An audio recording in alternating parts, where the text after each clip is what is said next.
Beethoven's Empire of the Mind by Lewis Lockwood, first published in the New York Review of Books, March 26, 2020. Live only in your art, for you are so limited in your senses. This is nevertheless the only existence for you. When Beethoven wrote this diary entry in 1816, he had been growing increasingly deaf for about 18 years. This means that roughly from the time of his early string quartets and piano sonatas, through the major works of his middle years and into the opening stages of his last period, he had been struggling with hearing loss. His basic reaction, as he put it in the diary, was endurance, resignation, resignation. What sustained him over the years, despite his isolation, his bouts of depression, and his suicidal impulses, was his profound sense of stature and purpose as a composer, his bedrock faith in his ability to write great works. As long ago as 1802, in the Heiligenstadt Testament, the confessional document he had kept hidden until the end of his life, he had written, "It seemed to me impossible to leave the world until I had brought forth all that I felt was within me." These were the circumstances in which Beethoven began to use conversation books to communicate, beginning in 1818 and continuing until his death in Vienna in 1827. They were small blank booklets that he could use at home or carry with him out of doors, in which friends, acquaintances, and visitors could write down whatever they wanted to say. He then replied orally. Sometimes he would enter brief remarks in them or jot down musical ideas. But essentially, these are documents in which Beethoven's comments have to be inferred. They are nonetheless a rich source of evidence for his life and milieu in his last decade, during which he completed the Missus Solemnis, the Ninth Symphony, the last piano sonatas, and the Diabelli variations, and finally the last quartets from Opus 127 to Opus 135. The conversations are mainly about personal matters, including Beethoven's long and painful legal campaign to get custody of his nephew, Karl. He disapproved of his brother's widow, who had been convicted of embezzlement in 1811, and many other current topics. They testify to his visitors' literary interests, their opinions on current composers, performers, and performances of his works, and works by others, plus references to Austrian and European politics in these post-Napoleonic years. There is also local gossip, comments on people and contemporary events, and much else. They give us an unmistakable feeling of close contact with the world in which Beethoven lived in his last years. It is not surprising that excerpts have been quoted since the earliest biographies of him, and there is at least one modern novel based on them, Conversations with Beethoven by the late Sanford Friedman. That these booklets were preserved, all 139 of them, we owe in the first place to Beethoven himself and to Anton Schindler, his sometime secretary and early biographer. Schindler took possession of them when Beethoven died in 1827, along with other memorabilia. In 1846, he sold them and other Beethoven documents to the Prussian Royal Library in Berlin, where from then on they could be examined by others, including Alexander Wheelock Thayer, by far the most trustworthy of early Beethoven biographers. As Beethoven's letters began to be published in the 19th and early 20th centuries, a complete edition of the conversation books looked like the next step.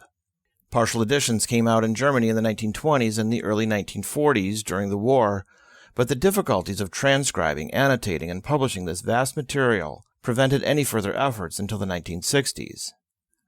It was then that a team of scholars in East Berlin, led by Karl-Heinz Kohler, with Greta Hera and Dagmar Beck, began to produce what became the first complete and annotated German edition in 11 volumes, published between 1968 and 2001. Along the way, it was discovered in the 1970s, first by Peter Stadlin, a British music critic, then confirmed by the Berlin editors, that while Schindler had the books, he made about 150 false entries in them, finding room on blank pages or unused spaces, and trying to fashion them to fit in with what had been under discussion in the original situations. These entries cover a wide span of topics, and Schindler artfully designed them to make it look as if he had taken part in the original conversations. In fact, he had been in direct contact with Beethoven for a much shorter time than he had publicly claimed, and until his death in 1864, he worked incessantly to shore up his reputation as an Ame de Beethoven, words he had inscribed on his visiting card. The Berlin editorial team identified and labeled Schindler's forgeries in their later volumes in the series, beginning in 1978.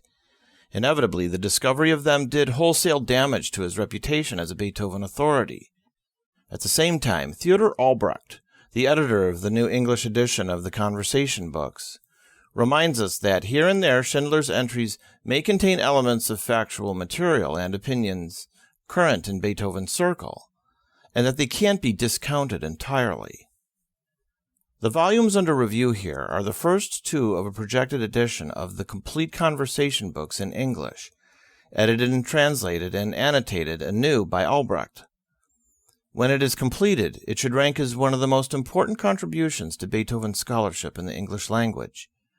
Albrecht's earlier publications include the 3-volume Letters to Beethoven and Other Correspondence, 1996, and in his general introduction to his translation of the conversation books, he generously acknowledges all earlier efforts to make some of this material available in English. Those efforts may include a project that I began many years ago in collaboration with the late Piero Weiss, a singularly gifted pianist and scholar, to make a selection of the conversations, which did not come to fruition, and Albrecht kindly notes that I gave our limited materials to him. Albrecht's achievement goes far beyond what Weiss and I had thought of doing, and it brings this complex source material to readers with authority and clarity, thanks to his painstaking research over many years. Along with the full texts of the conversation books, he conveys an immense amount of information that both incorporates the copious documentation provided by the German edition and goes well beyond it. For this kind of material, editorial annotations are essential, since the hundreds of situations we encounter in just these first 2 volumes bring us into contact with a large number of Beethoven's conversational partners. Prominent among them in these years were Karl Bernhard, a Viennese literary man and newspaper editor, who took a strong interest in the custody problem and much else.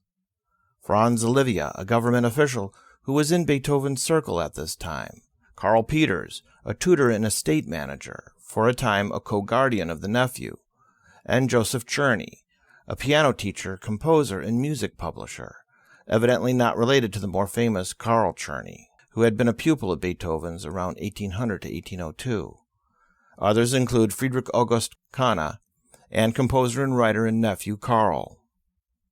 Along with Albrecht's extensive footnotes explaining these obscure details that come up in the conversations, his general index, which takes up more than 30 pages at the end of Volume 1, will be an essential tool for threading one's way through the maze of situations, people, and topics that come up in this day-to-day record of Beethoven's interactions.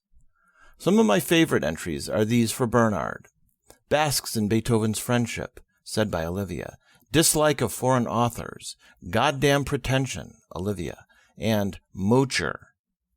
All these and more are what readers who want to explore this vast material will need, since reading it consecutively is an unlikely prospect, as one miniature scenario and topic succeeds another.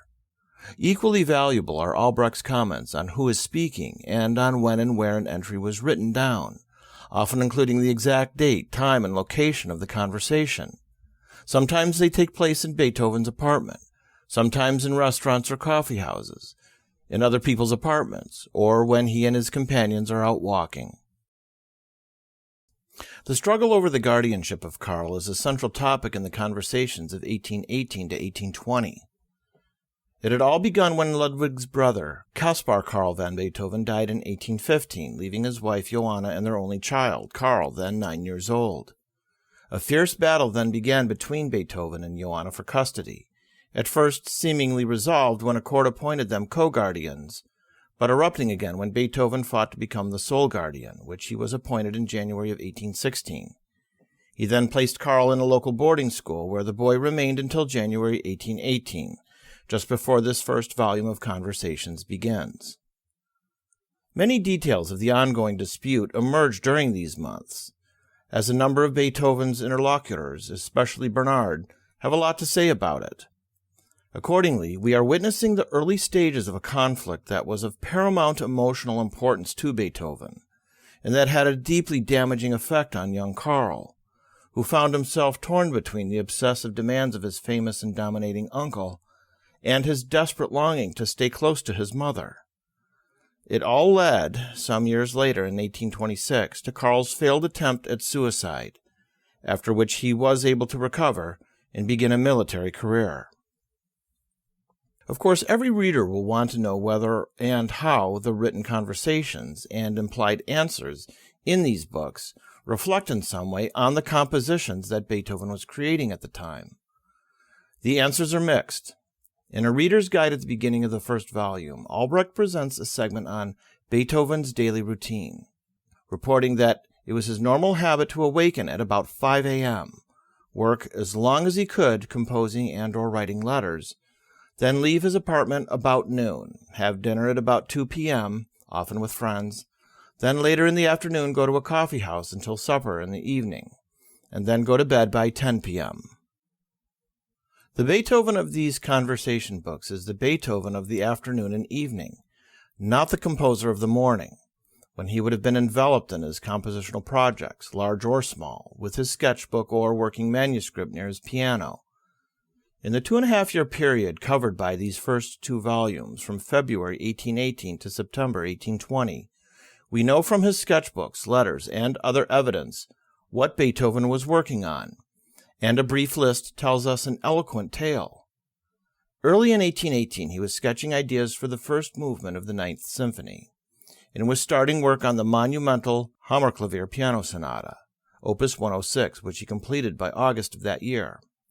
In March 1819, the publisher Anton Diabelli invited a number of leading Viennese composers to write single variations on his own waltz theme, whereupon Beethoven began composing not a single variation, but a gigantic set that would wholly outdo all his contemporaries. 2 months later, in May 1819, he had to put the Diabelli project aside for several years to start work on the Missa Solemnis, intended for the ceremonial installation of the Archduke Rudolf, his royal pupil and patron, as Archbishop of Olmütz, scheduled to take place in 1820. In turn, the Missa became a project of immense complexity and significance for him, and it was not finished until early in 1823. By this time, he had also turned to other major works, including the last 3 piano sonatas, Opus 109, 110, 111, and was deep in work on the Ninth Symphony, first performed in May 1824. What then appears in the conversations of 1818 to 1820 about Beethoven's creative work?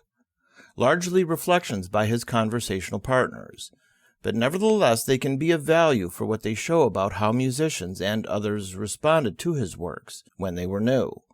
An example is Joseph Czerny's comments on the recently published Hammerklavier Sonata in late November or early December 1819. About one fugue, Fuhrer, Frau Streicher, an accomplished pianist, has already studied your last sonata for 3 months, and still cannot play the exposition. She complains the most about the beginning.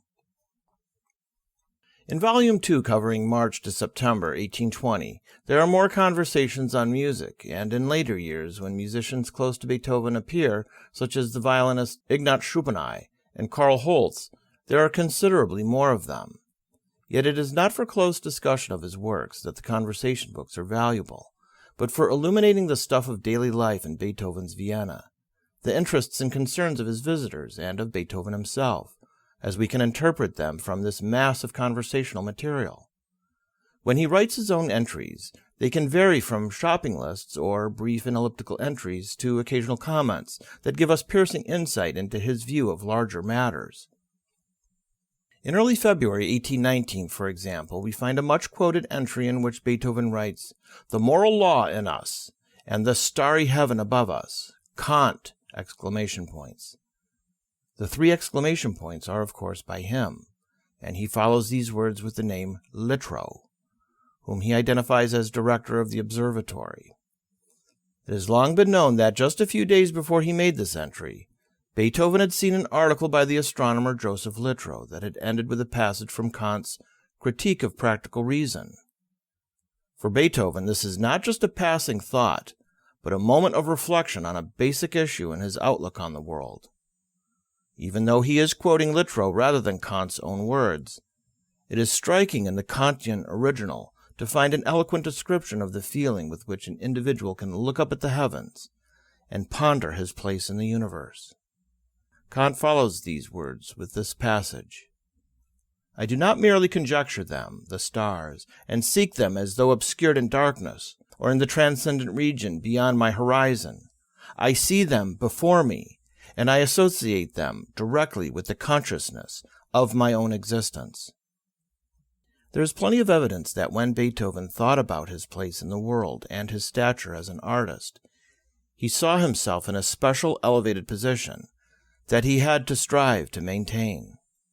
Thus his disdain for the nobility, with whom he had to have dealings all his life, and his denigrating references to our monarchs. In a letter of 1814, he writes, I much prefer the empire of the mind, and I regard it as the highest of all spiritual and worldly monarchies. In 1825, he writes to Prince Nicholas Galitzin, who had commissioned the first three of the late quartets. My supreme aim is that my art should be welcomed by the noblest and most cultivated people. Unfortunately, we are dragged down from the otherworldly element in art only too rudely into the earthly and human sides of life. The conversation book quotation from Kant is not his only reference to the stars. Carl Czerny later reported Beethoven's telling him that the beautiful E major slow movement of the Quartet Opus 59 No. 2, the second of the Razumovsky set, had come to him while he was contemplating the starry sky and thinking of the music of the spheres. And it is not accidental that in the credo of the Missa Solemnis, in the final movement of the Ninth Symphony, Beethoven found ways to symbolize the higher spheres with dramatic use of very high orchestral and vocal sonorities. In the religious portion of the finale to the Ninth Symphony, whose text is from Friedrich Schiller's Ode to Joy, the chorus asks, Do you sense the Creator, O world? Seek him above the stars. He must dwell above the stars. And Beethoven's chorus and orchestra rise to the ethereal harmonies in pianissimo. In his official brief to the Court of Appeal in 1820, Beethoven vilified his sister-in-law, Johanna, beginning with his opening words, It is painful for a man like me to have to sully himself in the smallest degree with a person like Frau Beethoven, and going on from there to attack her credibility. But in private diary entries of 1818, he had confessed his remorse over what he was doing to take Karl away from her, in passages like, It would have been possible without hurting the widow's feelings, but it was not to be. And he called on God, my refuge, my rock. O my all, you see my inmost heart and know how it pains me to have to make somebody suffer through my good works for my dear Karl. Caught between his overwhelming need to have his way in the guardianship case and guilt over the tactics he was using, Beethoven was torn between the opposing dimensions of his life in the world, the ideal and the real. All this was paralleled by his constant awareness of the distance between what he knew he could achieve as an artist, above all in these last years, in works that lay far beyond the comprehension of most of his contemporaries, and the grim demands of everyday life, in which he had to come to grips with all the patrons, publishers, visitors, money, family, problems, law courts, illness, deafness, and the world at large.